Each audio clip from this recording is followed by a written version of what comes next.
ocean environment in the Isle, or it's like, hey, we're gonna do like a complete like standalone DLC ocean thing where if you never wanted to play as dinosaurs and stuff, you could just play the Just live in the ocean. ocean. Yeah, you could play the ocean game. I don't know, because I'll tell you this: the two people that need to want to do it, which is Brian and Jake. They were just like ocean DLC when, ocean game when, and I'm like, when we have a fully finished game, like Yeah, don't yeah, put this evil on me, Ricky Bobby. yeah. And I think that to reiterate for the 2000 you watching, like game comes first, DLC later. Yeah, like it's the I thought about it and it might be DLC. All right, I don't care about it anymore because that's where it'd be. So it's just dead to me until we've got the game done. It'll live in a Trello, ready to be worked upon until the game is done and Drell decides you can. That was. I told you that was an excellent. You need to film. read these Spance books because you'll probably find some good inspiration in there for heinous bullshit. Well, I mean that's where the idea of the matriarch kind of came from when I was watching Life and like John Carpenter's The Thing, and I just kind of like together. I was like, God, could you imagine that? Just like this generic tiny theropod the size of a compy that just starts consuming shit and absorbing and pieces. Then getting bigger. I think that's honestly probably the best part about the creative freedom allowed with the Isle is that you can explore shit like that with. I can't go into that. Yeah, I can't. But we can't be replicating here. So I'm going to move us to another Venom-related question since it's kind of. I feel like sleeping is important because we are putting it on logout. That's important. Number one. Right. If you try and log out, your creature is going to go to sleep. People are going to see that you're trying to log out. This combat logging shit that you've seen where people have managed to exploit their way out of the game, never going to happen. Never going to happen again. You leave your creature in the world and it's going to fucking destroy your database. Plus, we've previously discussed Shmimimi for Elders, right? Which is just our tagline. That's the I have two animators. Right. And at the same time, we aren't going to have 3 T-Rexes clamped down on one thing. Right. And it be like, now there's a kill animation. What would end up happening? One bites down. Okay, cool. Now the second bit down, which is just amplifying what the first one's doing. Okay. And then the third one. And it's just at that point, as Brian had suggested, and I do believe is what we should be going with, is that it's a stamina battle, not so much a health battle.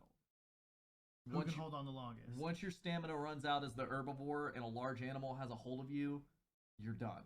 It kills you. It doesn't matter what your health was at. What matters is your stamina. Because it's how much fight you got left in you. Yep. And once that stamina runs out, he puts you on the ground and he takes you out. That's it. That's the end.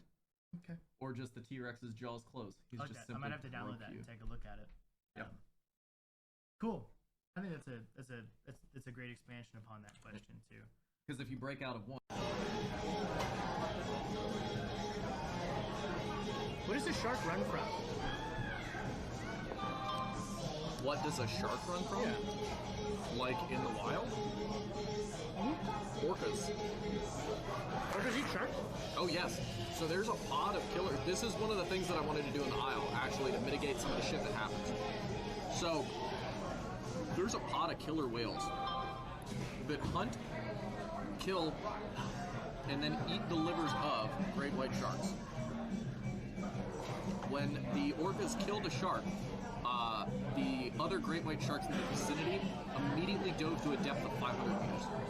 Off the coast of California, they tracked one that dove down to 500 meters, stayed at 500 meters until it left and made it to Hawaii. Is that like crush depth for orcas or something? Yeah, okay. Would you guys spawn system every map's divided? So we've considered several different spawn options. I still have always liked magical cages falling from the sky. I think that it gives you ample opportunity to be able to nudge the cage in the direction you want. I like the concept of where we dropping, boys? Well, that's the thing. The opening scene of Predators with Adrian Brody. Have you seen that? For the animal to be feature complete. Okay. Yeah. All right. Like that's a basic system that every dinosaur would use. If every dinosaur would use it, it needs to be there. Okay. That's how it is.